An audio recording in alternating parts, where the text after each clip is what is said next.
Welcome to Let's Talk About It. A podcast gives a platform for real talk, real people, real topics, real conversations. Please subscribe, like, comment, enjoy this journey, and enjoy this ride. Welcome to this week's episode.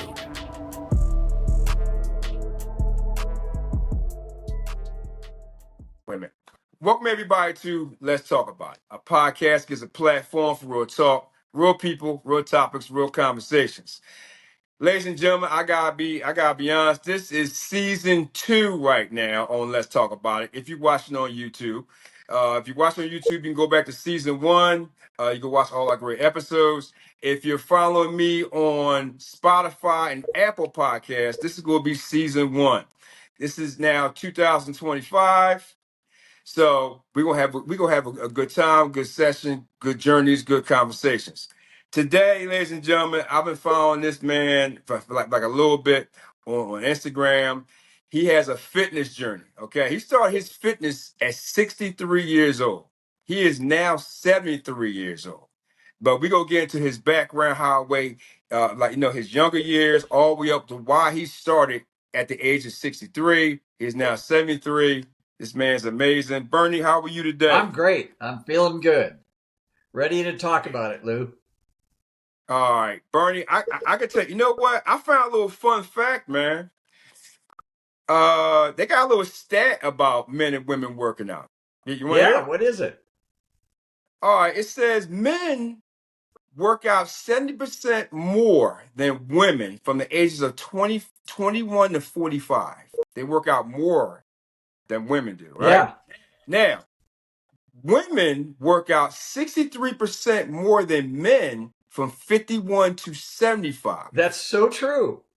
It blows my mind because if you look at, Instagram groups and Facebook groups, you see many more women than you do men. I'm trying to attract older men to be followers, but I have women following me because I don't know where the men are at my age working out. Sitting on the couch, I guess. I guess they're doing that, but Bernie, I can tell you right now, man, you give me inspiration to keep working out because I'm 53 years old. I started my gym journey at 50. Now, I'm going to tell you why I started. I started for the wrong reasons. Okay? I started to try and get women. Buff yourself up, right? Yeah. But didn't work. You know what? I am lean muscle. You know what I mean? I'm getting definition and stuff like that. But watching your videos and watching you on Instagram, it inspires me to keep on going. Because like you said, not that many men work out, man. They don't really. It seems like they work out at a young age. But when they get like 45 to 50, they just totally stop. And for me, it was just the opposite. I didn't exercise or work out my entire life. I worked, I raised a family, went to college, and never went into a gym. Just never worked out. I mean, I did, I'd say, oh yeah, I'm going to start running. I'd run for a week and quit. Oh, I'm going to go to a gym. I'd go for a month and I'd quit because I was just too damn busy with life. I have 2 children, a great marriage, been married 47 years or something like that. And I've known my wife since the late 60s, but I never went to the gym, never worked out. And it shows up now in my age as I try to be fit and mobile at 73. I wish I'd started earlier. But I didn't start until I was 63 years old when I retired. And I read a book called Younger Next Year that was written by a gerontologist and a fitness guy. Great book. You look it up on Amazon, Younger Next Year. And it said that when you retire, your job has got to be fitness. It's got to be exercising because that's the only way you're going to stay healthy. Sitting on a couch doing the same thing that I was doing for years and years wasn't going to cut it as I got older. And as my own kids I got 3 grandkids and I want to be around for them. So reading that book kind of told me, okay, my new job after retirement is my fitness and my health. That's what I've got to focus on. So at 63, I went in and to 24-hour fitness. I hired a personal trainer and I started going a couple of times a week, even right before I was still working, right before I was retiring. I'd go in and I'd always look over at the part of the gym, 24-hour fitness, where the barbells were and the weights were. And I said, oh, that's where the really, you know, the real heavy lifters lift. I was afraid to go in that area. You stick with the cardio and the machines. But my trainer got me over there and he got me bench pressing and deadlifting and found out that I really liked it. But it just took me a long time. I'd say that from 63 to 73, I've gone through a journey of, being more serious as I go about fitness. And I stopped drinking 2 years ago. And I was in the public relations business, where I was out at events 3 or 4 times a week, going to conferences, drinking lots of wine, entertaining, building relationships. And so, did a lot of eating of junk food and drinking fine wines and having a wine collection and a little wine cellar in the house. And then 2 years ago, I decided that wasn't working for me, so that was another step in the journey, is getting rid of alcohol. All right. Well, so anyway, it's been a trip. Bernie, let's start off young Bernie. Like when you decided to go to college, right? What did you major in? I majored in psychology, and then I moved at San Diego State University in 1973, got my degree, and then in 1978, I got a master's in public administration. And that's where I really focused my career, is working in government and around government and helping people deal with government. So I had a master's in public administration from San Diego State and got a job working for a city councilman in San Diego.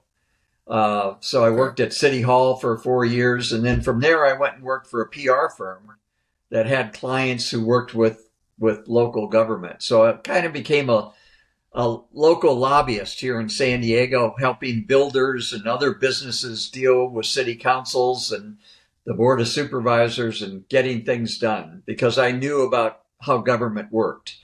And that turned into a 35-year career, working into a large public relations firm and working on some big projects here in San Diego, being involved in politics and helping people run campaigns and raising money for elected officials and all of that stuff. It was a great career. And I can drive around San Diego and look at the things that I was involved in and, feel pretty good. Well, that is amazing right there. Bernie, let me ask you a question. When you got to college, like, did you know you was going to get into public relations, or you had something else on your mind? No, I went to college and I had one goal. I wanted to, and I started college in 1969. And my goal was to get a job where I could wear a tie and make $10,000 or $15,000 a year. And then I thought, because I came from a small town, Lou. I came from a small town in Wisconsin of 500 people. My parents owned a bar, and we lived in an apartment above this bar where my mom and dad would tend bar. Mom would cook hamburgers, and the farmers would come in and, have a beer and a hamburger. But we were one of the more well-off families in this town of 500 people. Wow. And then when I was in high school, my parents moved to Madison, Wisconsin, and I got at the University of Wisconsin. And, not many of the people that I grew up with went to college, and I wanted to become a professional, and I thought about law school at one time. But then I met a beautiful lady at University of Wisconsin, my wife, Bobby, and we're still together today. And we moved out here to San Diego in 1971, went to San Diego State, and I'm still an Aztec fan. You got your Eagles banner there. I got my Aztecs basketball tickets and, rooting for the Aztecs. But anyway, I didn't know that I'd go into government, and, it was the people that you meet along the way that help you get places, and I met some great people who helped me get a good job with a city councilman, and then met some other people. And so it's the people you meet along the way that help you, and then the decisions you make at key times about, should I go this direction or that direction? And Got I've been lucky, I've been lucky in marriage, lucky with two wonderful kids, and I've made good decisions to work with good people who could teach me things and help in my career and help me grow. And I still cherish those people today. So that's kind of what life is, uh, meeting good people and learning from those people and growing and making good decisions along the way. All So, right, Bernie. In those 35 years, like, what did you learn in public relations and dealing with government? What was some of the lessons you learned that actually helped you in your own personal life? well, I think it's being open to learning from really smart people along the way. Uh, I worked with one guy for more than 20 years. He was my boss, Alan, smartest guy I ever knew. And I just knew that he was a person I wanted to work for and grow. And eventually we became partners in a public relations business that we ran together. But he hired me as a little 29-year-old. I think he was in his 30s. And you meet people and go, that guy's really smart and he's Yeah, kind, and he's the kind of person I want to be around. So, got and then being that kind of person yourself and helping other people grow, and hiring people who are coming after you and helping them in their careers. So I think it's all about the relationships that you build as you move through life, and the network that you build to help you grow, and then giving back and helping others grow. And I've always it. been about giving back, and getting on involved in community organizations, and finding a way to give back to your community. I think Okay. that's what fills me up. That's what can make you happy in life, and that's what can make you successful. Or learning how to build good relationships with the people you meet along the way. I love it. Bernie, so after 35 years, what made you go from public relations to being the chief of staff at the San Diego Public School System District? And what does the chief of staff do? Okay, well, I've always had, two loves: public relations and education. And in that journey, while I was in the public relations business, I was also became an adjunct professor at San Diego State University. I Whoa. would teach a class one night a week in public administration in the school that I graduated from, the School of Public Affairs. So I would teach government relations, municipal government, public leadership, different courses. And I'd teach one or two semesters a year, part time, in addition to being in the public relations business. So I had a love for education, Lou, that goes way back. My mom was a teacher in a one-room schoolhouse in Wisconsin, so I think it probably came from my mom. Okay. So being involved in education was something I did along the way through my career. Then I got a project with San Diego Unified from a new superintendent that was just hired, who hired my PR firm to come in and analyze how they were doing communications. And he said, Bernie, I need to hire somebody to help me, with the board and the community and run our communications.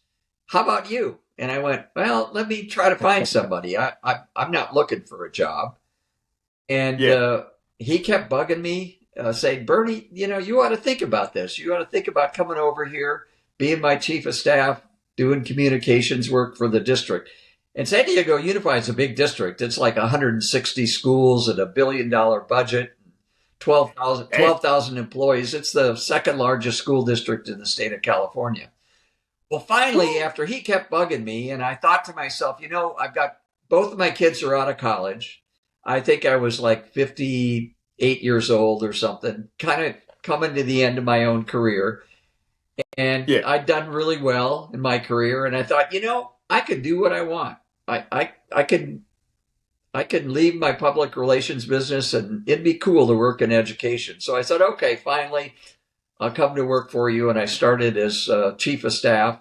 And what I did was ran the communications department, the community relations work, and worked with the superintendent with the board of education, putting the agendas together and helping other departments make their presentations to the board. Because I kind of knew communications and politics, and I knew the board members, and I had a great network in the community. So I worked for the district for 6 years, Lou, and it was the hardest job I ever had in my career. It was 7 days a week, 24 hours a day. There was always problems and issues that we had to deal with, Wow. teacher problems, union issues, parent issues, big budget problems. But I loved it and realized that I really loved education. So then when I retired at age 63, I ran for office and I ran to be on the board of trustees of the San Diego Community College District. And I've Okay. been doing that now for the last 12 years. I didn't run for reelection this November, so I'll be retiring from that here in about 2 weeks. But I love that, so I've been working with San Diego's community colleges, and that's been kind of my education phase. I've loved that. It's been a great career, Lou. Bernie, I got a question to ask you, right? You don't have to answer if you don't want to. I'm kind of curious since you was with the public school system, why do you think there's such a shortage on teachers? A shortage of teachers? Yes. Because they work hard and they don't get paid enough. I have a daughter who's a teacher.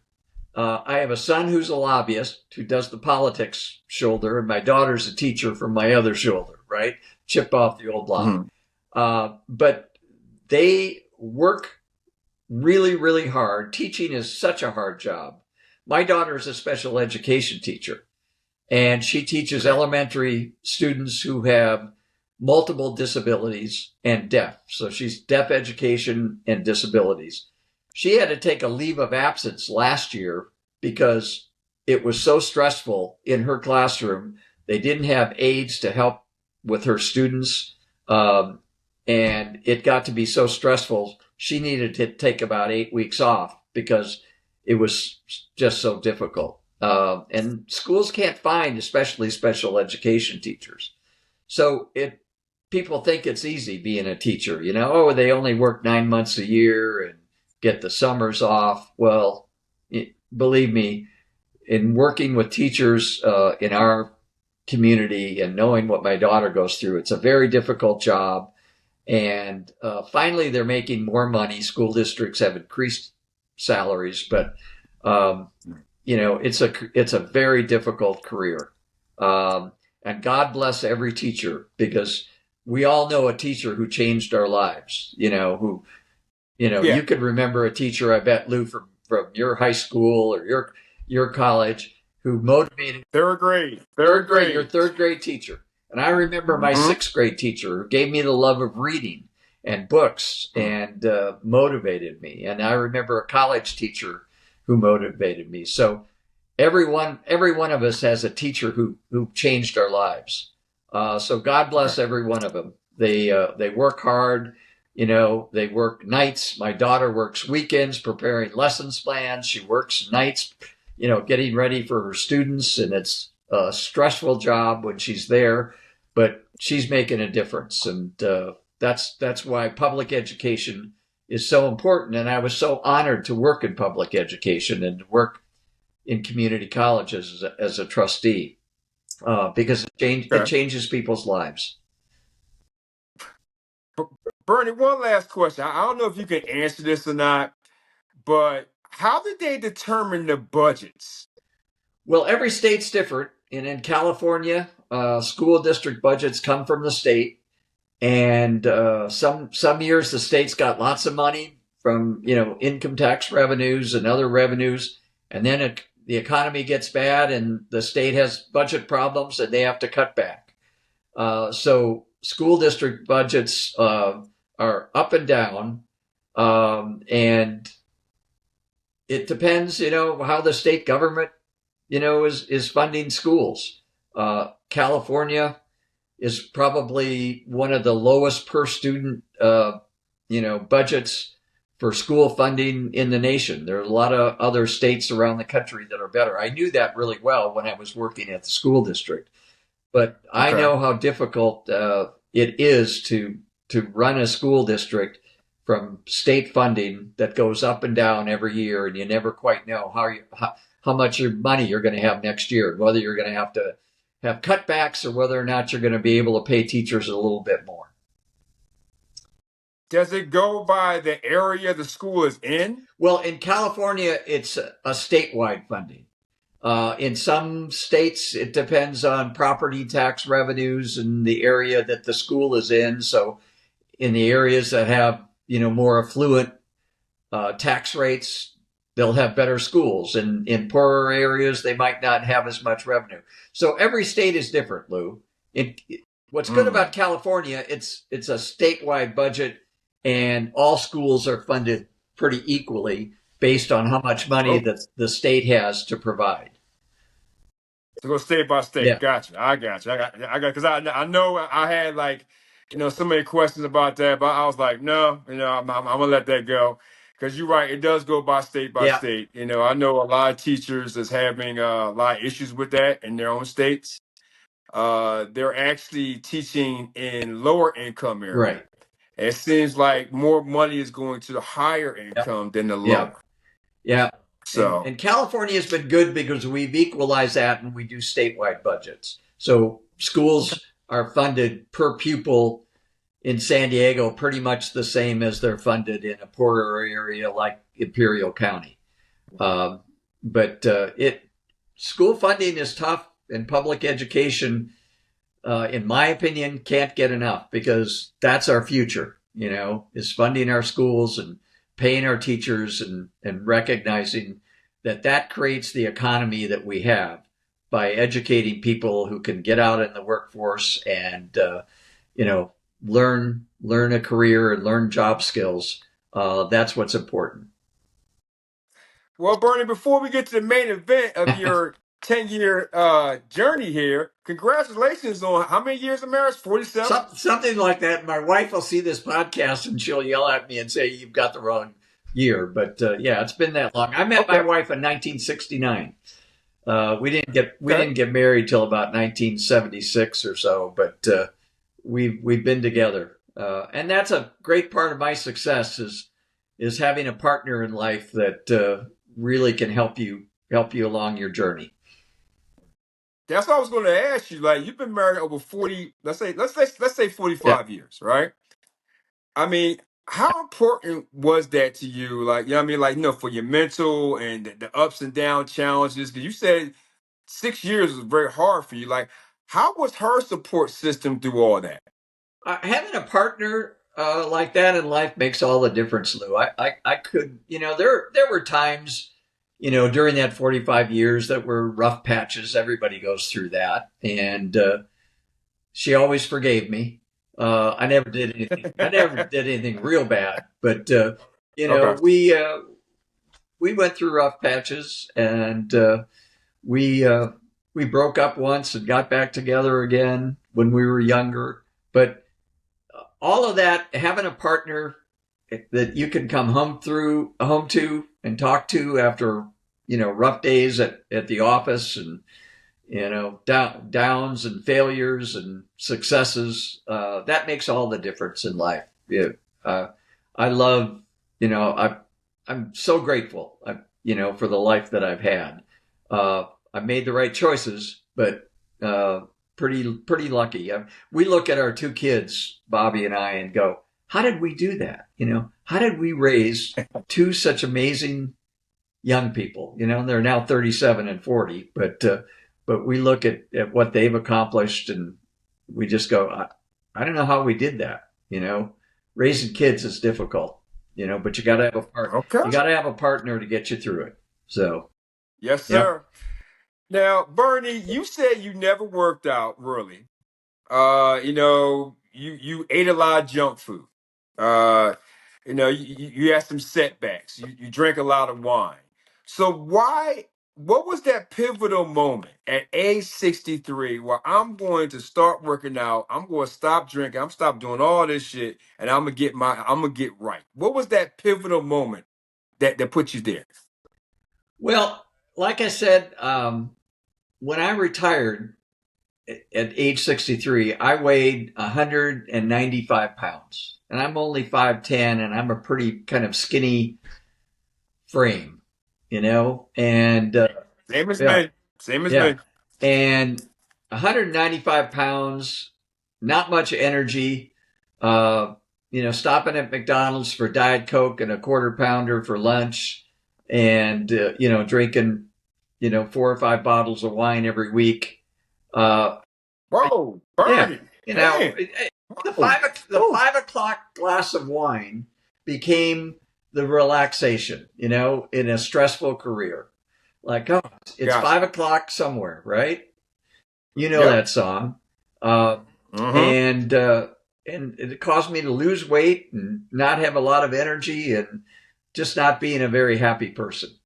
And so I Gotcha. read that book, Younger Next Year, which talks about what aging is about and how being strong and healthy as you age and, not getting sick and not being able to enjoy life is what you need to do when you retire. So that was a pivotal moment for me. And that got me into 24-hour fitness and got me to, hire a trainer. And I probably had during those first few years 4 or 5 trainers that I worked with. I loved every single one of them. I went from 24-hour fitness to a small boutique gym in my neighborhood, where I worked with a trainer and did some small group classes with a trainer, and realized that it was starting to make me feel better. And I went from Okay. 195 pounds down to 160 over a period of about 2 years. Uh, Okay. and, really started enjoying that and feeling better and more energy and, a nicer person to my wife and to my kids and, enjoying hiking and walking and, life just felt better. And then COVID hit. We all remember that, Oh, right? yeah. Everything was shut Yeah. down. I couldn't go to my gym. I was, on the board of trustees at the time. So I'm not working full time, but I had this board elected job, and we did all that online, and fitness went online. It all changed. I would do Zoom workouts with trainers in the gym. Go out in my garage and do a workout in my garage, and I figured, okay, well, I'm going to buy some dumbbells and some bands and some mats, and I got a nice 3-car garage with 2 cars, so I got an empty bay, and started filling that up with toys. Started get one a dumbbell I set, see that. I see and then that. I bought. But Bert, hold on, let me ask you. I gotta cut you off there a second. Let me ask you something. Like in the beginning of everybody's gym journey, it's hard as hell. Yeah. It's the hardest thing in the world. Now you're 63 years old, okay? You say you had bad habits, and plus you had a trainer, right? How did you change those bad habits with nutrition? Did your trainer help you? Like, Yeah. walk me through like the first year of changing those bad habits. So my trainer, young guy, 28 years old, Johnny, he was a precision nutrition specialist, and he would talk to me about eating. He said, "You got to eat. You got to, you know, have nutrition. Just lifting weights and working out is only part of the formula. It's what you put in your body." And I would say my whole fitness journey, nutrition is the most difficult part of it.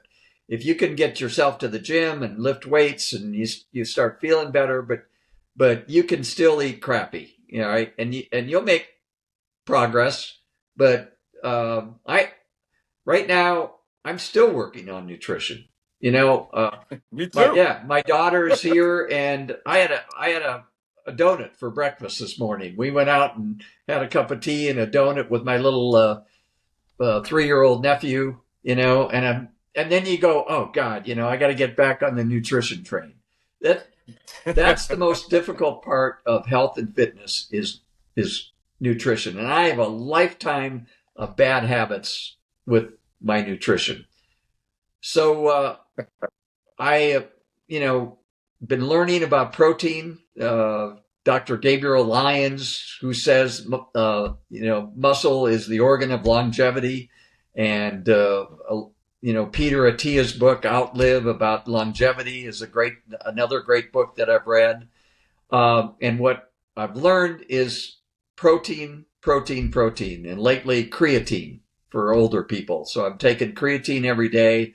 I'm trying to get, zero point 0.7 grams of protein for my body weight. So that's like 120 grams of protein. And that's hard to do.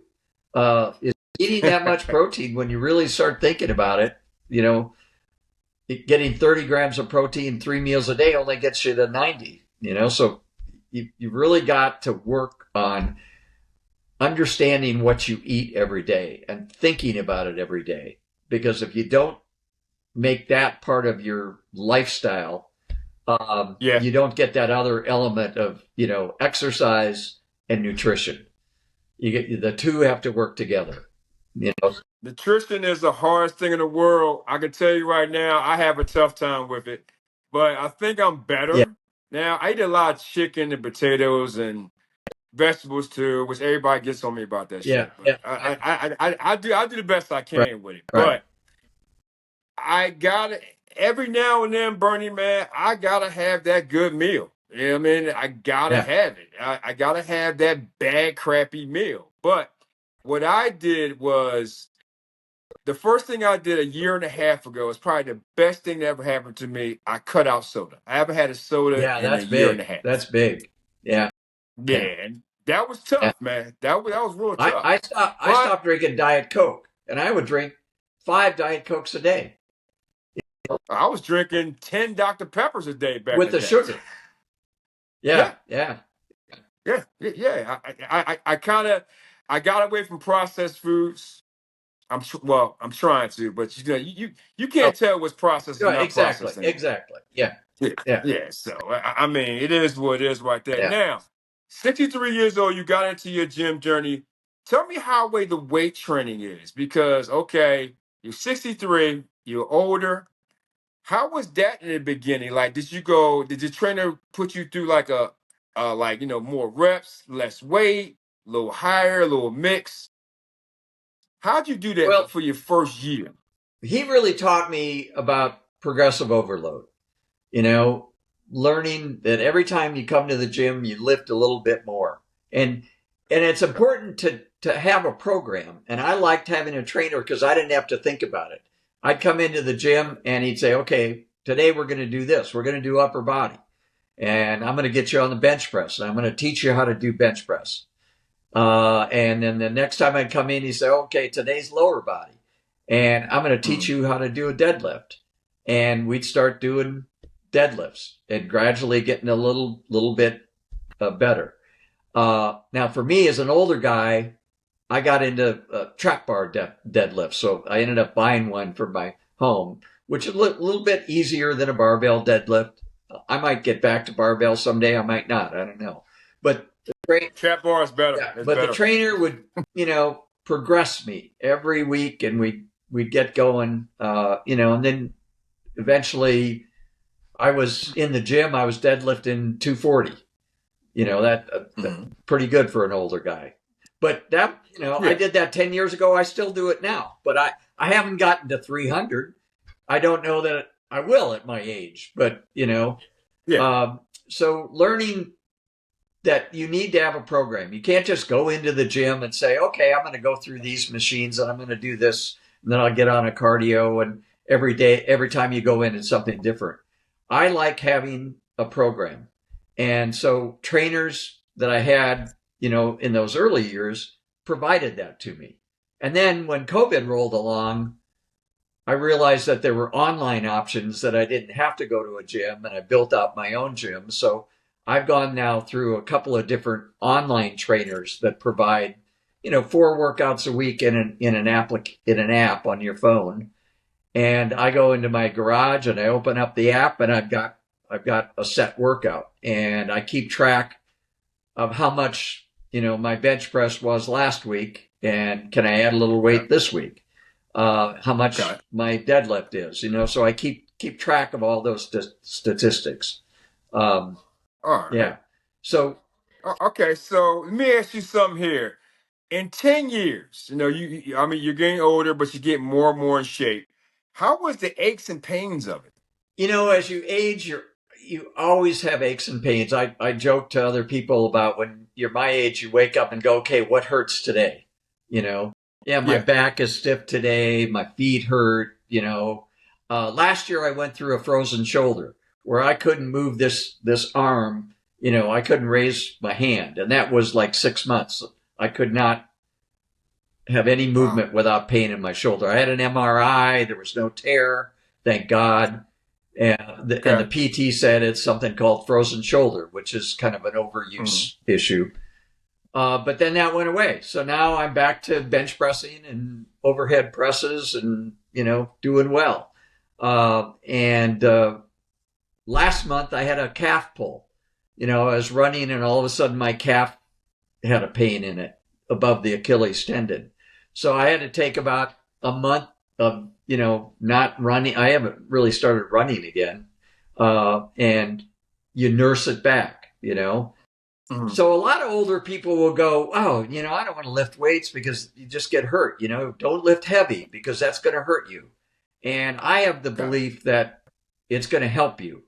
It's going to help you be more mobile in life, do more things.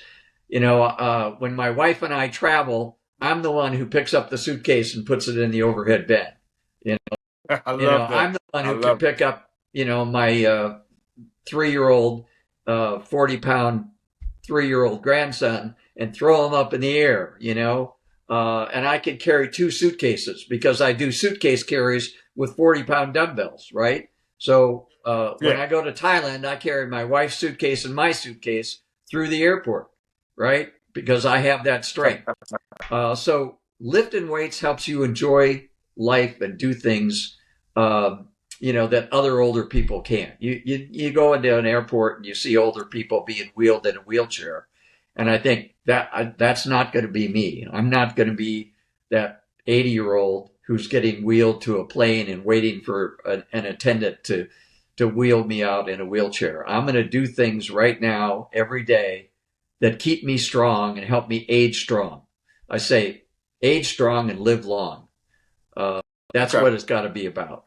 So But Bernie, how was your mental in the last 10 years working out? my mental game, Yeah, your mental health. How has that been the last 10 years? it's been great. I have a stable family, a happy family, a pretty low stress life, a pretty good retirement, and I think exercise contributes to that. Exercise and being healthy contributes to your mental health. It helps you deal with that, whatever stress life throws at you. If you're healthy and strong and fit, you're going to handle that stress better. And Mm. if you're overweight and don't have any energy, and that's when depression creeps in. And when I don't Got it. move, when I don't get out and walk, I track my steps, and I have a goal of 10,000 steps a day throughout 2024. And today, Mm. on November the 30th, I'm right at an average of 10,000 steps, and I'm saying, okay, December's got to be a good month. If I'm going to meet my goal, I got to get a lot of steps in this month. So keeping moving, being strong, exercises contributes to your mental health. I believe that. I think research shows that. Bernie, I'm going to revisit this question that about the stat I gave you earlier, because you told me that you've been working out the last 10 years, 63 to 73. Why in your opinion right now, why do you think men at your age or between the ages of 51 and 75 don't work out more? God, that's a good question, Lou, and I don't know that I have the answer. I also golf a couple of times a week with a group of older men, and Mm. there's one guy I golf with who's struggling with prostate cancer, and Yeah. and he was overweight, and he went on Ozempic, and he lost a bunch of weight, and his doctor said you need to work on building some muscle because as you age, and so he resisted it, and he's just, for some reason, is not doing it. I have another friend who's battling cancer, but he goes to the gym, and his doctor told Yeah. him he needed to build muscle, and he went and got a trainer a couple of weeks ago. I'm so proud of him. And he's Okay. working out, trying to build muscle. And what I tell my older men friends that I golf with is it's never too late to Mm. build muscle. We will lose muscle by doing nothing.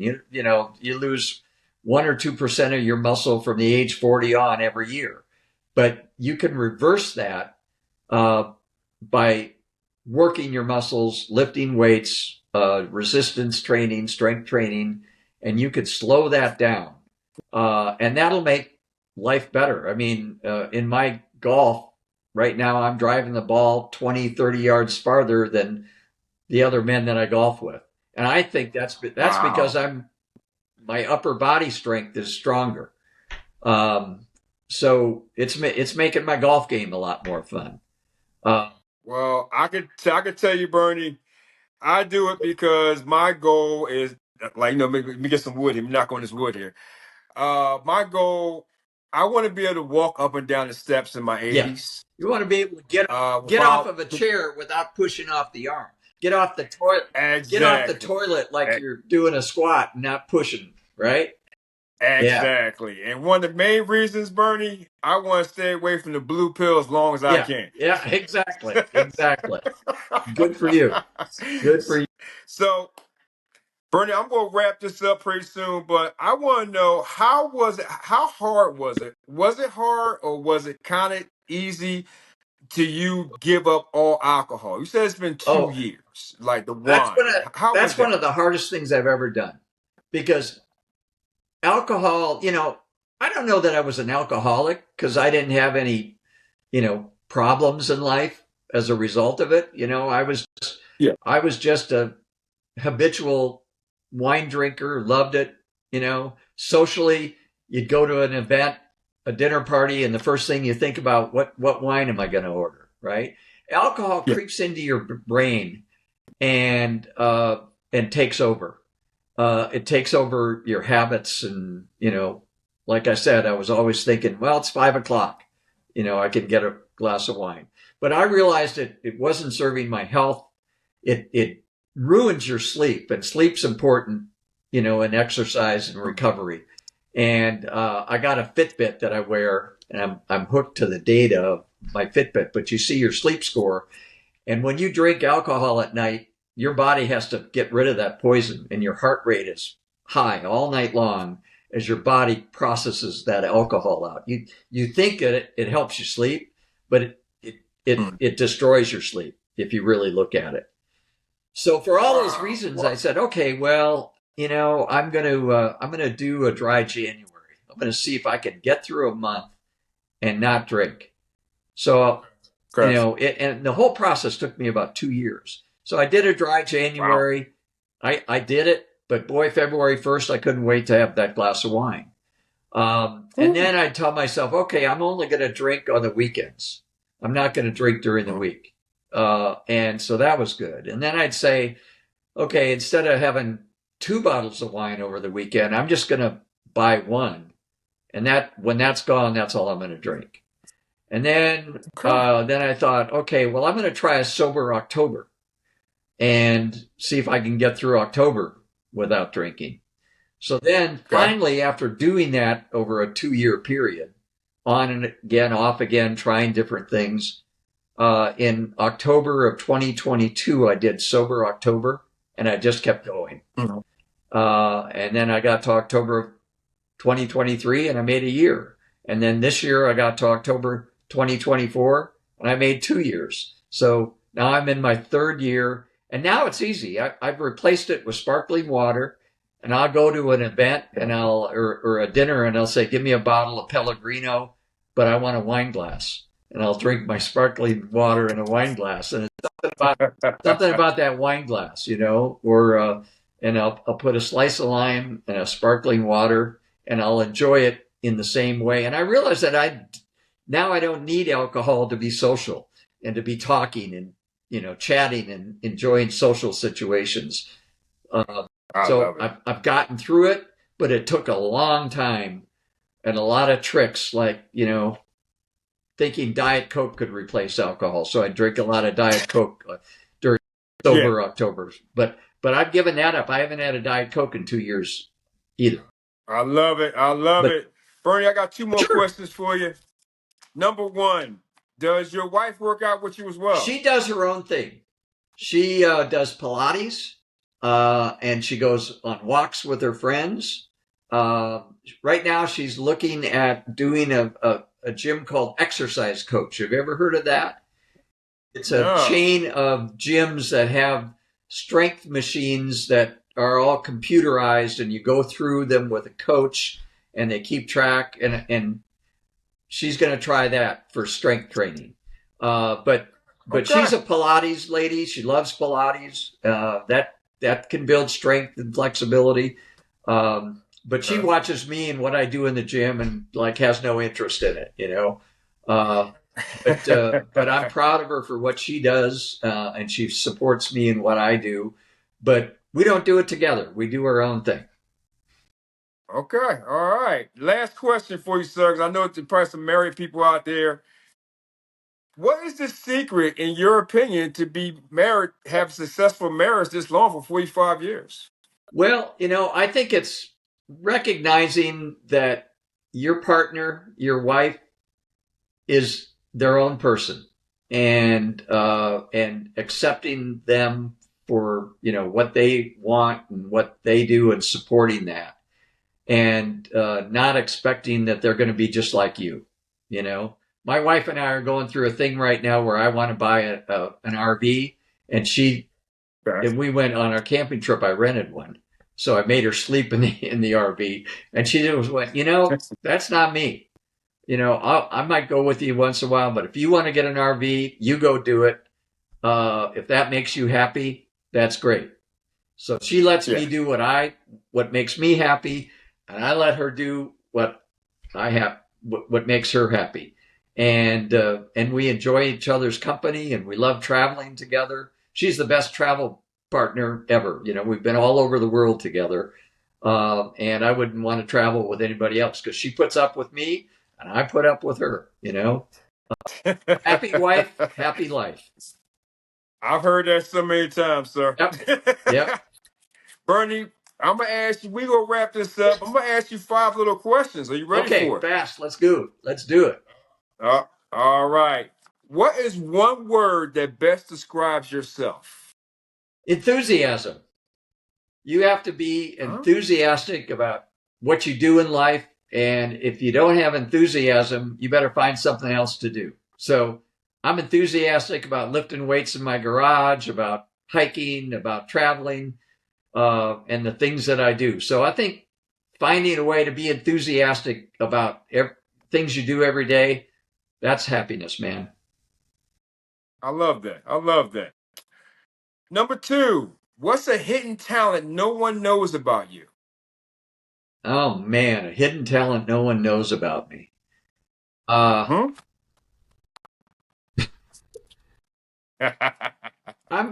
guess I'm kind of a technology geek, and I love getting into different technologies and learning about it. So Instagram, learning about the algorithm, and you're on this platform called Riverside, and I'm going to dig into that and check that out. Who knows, Lou? I might have a podcast coming soon, because I love digging into technology and new things.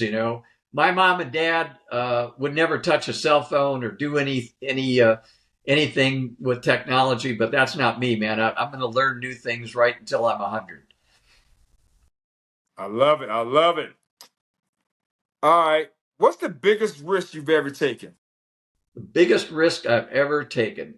I am risk Mm-hmm. adverse, and I've kind of gone through life avoiding risks.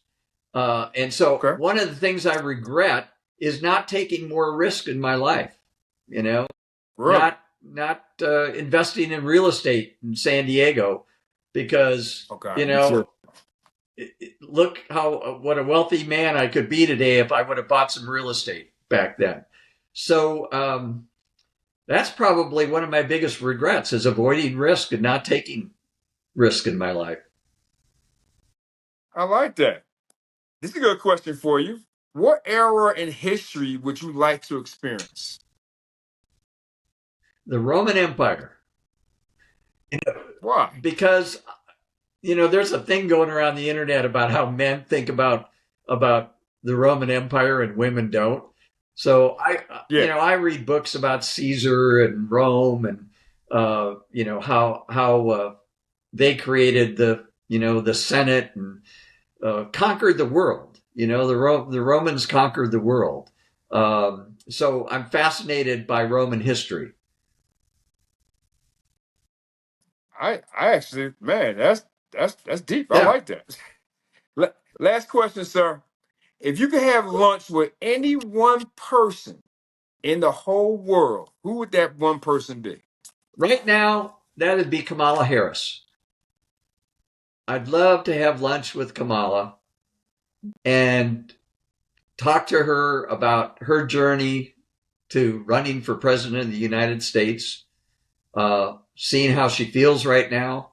Uh, she gave it her all. And I think, her journey as a black woman, becoming Mhm. attorney general in California, becoming vice president, and being a role model for other women and doing what she did. Right now, Mhm. that's who I'd like to have lunch with. But there's a whole list of people I'd like to have. Lou, I'd like to have lunch with you. You know, Hey, let's do I'd it. like to, sit over a good steak French fry meal and a Yes. bottle of sparkling water and hear about, the your football fan Eagles behind you, and we could talk sports and talk lifting. You'd be on my list to have lunch with. I tell you right now, sir, if I can have lunch with any person today, I'm a huge Hillary fan. Yeah, I know she's popular, not popular with some people, but Hillary Clinton, I'm a huge fan of hers. interesting. Very, especially after her documentary, I became an even more fan. Like the one documentary on Hulu, I thought she was more honest and brutally honest about everything. But my fact, but before I give you the last word, in your opinion, since you was in public relations, and you don't have to answer this question if you don't want to, do you think this country will ever be ready for a woman president? Oh, I pray that we will, because you know, women are a little bit more than half the population, and they've got a lot to give in terms of leadership and insight. And the fact that we have never had a woman president, is disturbing. You look at England and you look at other countries where women have been leaders, and we haven't. So we've tried a couple of times, and I don't think it's over with, Lou. I think the future will hold a very um, exciting, strong woman who will lead us one day. And I hope that I'm here. One of the reasons I'm going to age strong and live long is so that I can see that. Yes, yes, yes. Bernie, we'll give you the last word. I give every guest the last word. If you can give a message to, especially men, yeah, some women too, about working out at an older age, if they're in their 60s and their 50s or whatever, how important is that to, especially for men today? If you can give that final message to men, I would definitely appreciate it. Oh, Floor is thank you, yours. Lou. It's so important for us to have a health span that's as long as our lifespan, because so many of us as we age will get sick, we'll get cancer, we'll get weak, we'll get disabled, and those last years of our life are going to be difficult ones. And the way that we can enjoy life for as long as possible is to focus on our health and our fitness. And one of the ways is to build muscle, and it's never too late, because the stronger we are, the better we're going to be in a position to deal with what life throws at us as we age. So I would encourage men out there to learn about resistance training and weightlifting. And even if it's just picking up a 5-pound dumbbell, and get started with that. It's never too late. And you can start at any level that you're at to try to build some muscle to help you enjoy life as you get older. And read about it. We're talking about it, Lou. I'm going to encourage people to do some reading. Read Dr. Peter Attia's book, Outlive. Look that up on Amazon. Look at Dr. Gabriel Lyon, Forever Strong. It's a book that had a big impact on me, and she talks about nutrition and about weightlifting and how aging as forever strong is going to help us live a better life. So there's a lot of research out there that proves that strength training is important for aging. Try to eat healthy, eat natural, but it's never too late to do some strength training and do some research. Don't listen to me. Listen to people out there who have done the research that shows that building muscle as we age is our best defense against what aging will throw at us. I've learned a lot about it. I listened to podcasts like yours. I just subscribed to you on Apple today. I look forward to future episodes. But that's what I try to create, an identity for myself as a healthy, strong, aging senior citizen. And with that identity, I'm going to go forward and live till I'm 100, Lou, and still be enjoying life. Bernie, you're not a senior citizen, man. You are my icon, man. Well, we need more men like you and I, Lou, who know how important exercise and fitness and nutrition is to our life. Yes. Bernie, where can they find you on Instagram? I'm at Bernie PR on Instagram, and that's where I post my workouts and some of my wanderings and walks and journeys through this aging journey that I'm going through, and fitness journey. So at Bernie PR is the best place to find me. All right, ladies and gentlemen, it was a pleasure to have this man on here today. If you're watching on YouTube, please like, subscribe, comment, give a comment about this. If you're listening on Apple and Spotify, give us a rating, give us a follow, give us a comment. Bernie, thank you so much for your time. I appreciate you coming on. It's been so much fun, Lou, and best of luck to you with this podcast. I know you're going to do great things. Thank you so much. Okay, ladies and gentlemen, we will check you out next week on Let's Talk About It on YouTube, Apple, and Spotify. Everybody have a good week. Thank you for watching the show. Please like, subscribe, comment. Stay tuned next week for another exciting episode on Let's Talk About It.